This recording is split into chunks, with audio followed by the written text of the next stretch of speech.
يؤكد دانيال جولمان أن الذكاء المنطقي ليس كل شيء. نظرتنا للذكاء ضيقة جدا بإهمال. هناك قدرات مهمة تحدد كيف تتعامل في الحياة. المقياس الكبير الذي يفضل جولمان استخدامه في قياس النجاح في الحياة هو الذكاء العاطفي. يتكون من 5 عناصر. 1. الوعي الذاتي، وهو معرفة العواطف التي تحصل لنا. إذا استطعت القيام بهذا ستتخذ قرارات جيدة. 2. إدارة العواطف، هي القدرة على التعامل مع المشاعر. الأشخاص الذين يستطيعون إدارة عواطفهم يمكنهم بسهولة العودة وتفادي الانتكاسات. 3. التحفيز الذاتي. 4. التعاطف، وهو إدراك وفهم عواطف الغير. 5. التعامل مع العلاقات. هذه القدرات تقود إلى كسب القيادة والعلاقات الفعالة. إذن كيف نحسن من ذكائنا العاطفي؟ جولمان عرض عدة أفكار في كتابه. سوف أذهب للأفكار التي وجدتها أكثر نفعا، وستجدها أنت كذلك بإذن الله. الدرس الأول: مغالطة التنفيس عن الغضب. التنفيس عندما تكون غضبانا سيريحك مؤقتا بدلا من حل المشكلة. جولمان يروي قصة ركوبه سيارة أجرة في نيويورك، حيث شاهد شابا يقف أمام السيارة ينتظر أن تخف حركة المرور. صاح السائق في وجه الشاب بعدما نفذ صبره بأن يفسح الطريق له. الشاب لم يرد عليه إلا بتجهم وبإشارات بذيئة.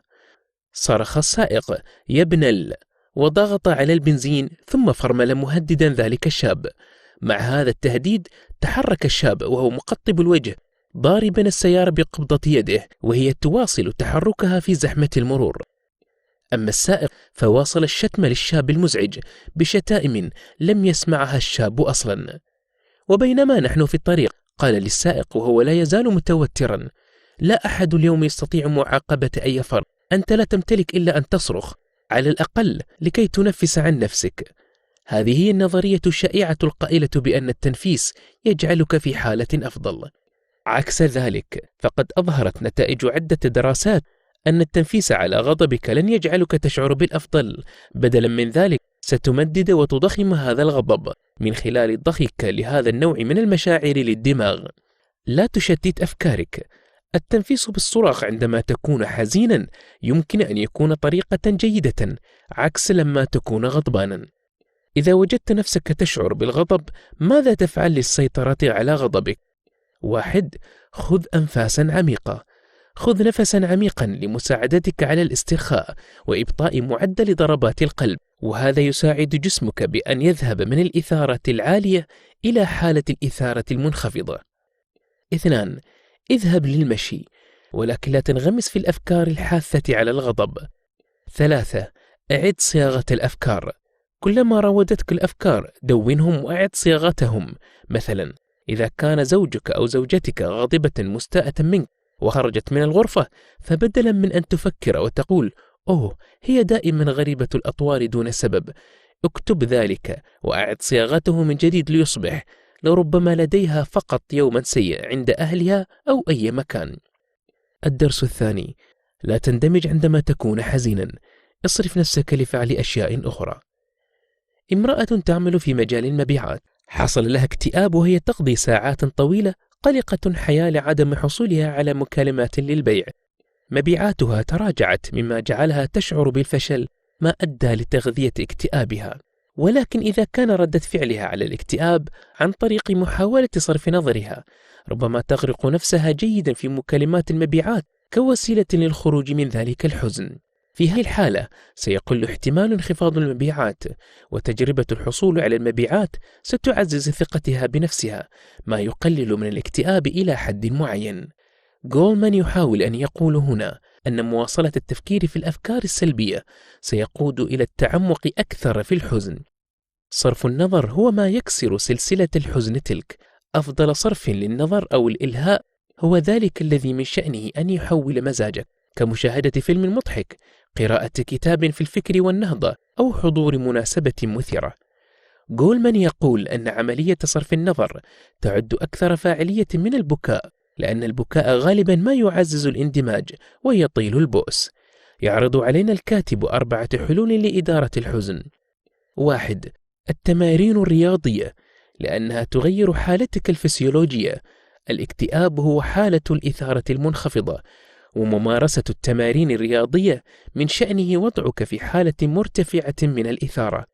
2. تحقيق النجاح السهل، بالقيام بالمهام الصغيرة التي كنت قد أجلتها لبعض الوقت. 3. أعد صياغة الوضع، تماما كما هو الحال مع الغضب. خذ ملاحظات عن الأفكار السيئة عندما تراودك، وانظر لهم من الزاوية الإيجابية. 4. قدم يد المساعدة للغير، سيساعدك بالشعور بالعطف حيالهم وتناسي السلبية التي كنت تشعر بها. الدرس الثالث: فن النقد، أو كيف تنتقد بالطريقة الصحيحة. النقد مهم، وكيفية إعطائه أهم. هو من يحدد مدى رضا الناس عن عملهم مع من يعملون معهم ومع المسؤولين. واحد من أسوأ طرق النقد إذا ما كنت تدير أفرادا وتقول لهم أنتم تفسدون الأمور بطريقة قاسية ساخرة أو غاضبة. هذا لا يعطي فرصة للإجابة أو تقديم أي اقتراحات للكيفية الأفضل للقيام بذلك الأمر. هذه الطريقة تتجاهل مشاعر الشخص وتترك له الشعور بالعجز والغضب. الطريقة الأكثر فاعلية للانتقاد هي قول إن الصعوبة الرئيسية في هذه المرحلة هي أن خطتك سوف تستغرق وقتا طويلا، وبالتالي تصعيد التكاليف. أود منك أن تفكر أكثر في اقتراحك، وخاصة مواصفات التصميم لتطوير البرمجيات، لمعرفة ما إذا كان يمكنك معرفة طريقة للقيام بنفس المهمة بسرعة أكبر. وهذا يعطيهم الأمل في القيام بعمل أفضل، ويقترح بداية خطة للقيام بذلك. يقول جولمان إنك بحاجة إلى 4 أشياء لتقديم النقد البناء بنجاح، وهم: كن محددا، اعرض حلا، قم بها وجها لوجه، كن حساسا بإظهار تعاطفك. الدرس الرابع: العاطفة المعدية، وضع النغمة العاطفية. في تجربة بسيطة، 2 من المتطوعين ملأ قائمة مرجعية حول مزاجهم في تلك اللحظة، ثم جلسا مواجهين بعضهم البعض بهدوء، ينتظران صاحب التجربة للعودة إلى الغرفة. بعد دقيقتين عادت وطلبت منهم ملء قائمة المزاج مرة أخرى، ثم اختيار الأزواج عمدا، بحيث كان أحد الشريكين معبرا للغاية عن العاطفة، والثاني ظهر سطحيا وبلا تعبير. وتبين أن مزاج الشخص المعبر قد نقل إلى الشخص غير المعبر. هذا مثال على العاطفة المعدية. مشاعرنا معدية مثل فيروس، تنتشر عبر الآخرين. هذا هو السبب في أن الخطباء الكبار قادرون على التأثير على جمهورهم واحتوائهم. هم يظهرون عواطفهم وطاقاتهم التي تنتشر عبر الجمهور مثل النار في الهشيم. يقول جولمان إن هذه القدرة على قيادة الحالة العاطفية في شخص آخر عبر العدوى العاطفية هي في قلب التأثير على الناس، سواء كان ذلك من خلال التحدث أو التدريس أو الإنشاد أو في أي اتصال شخصي آخر.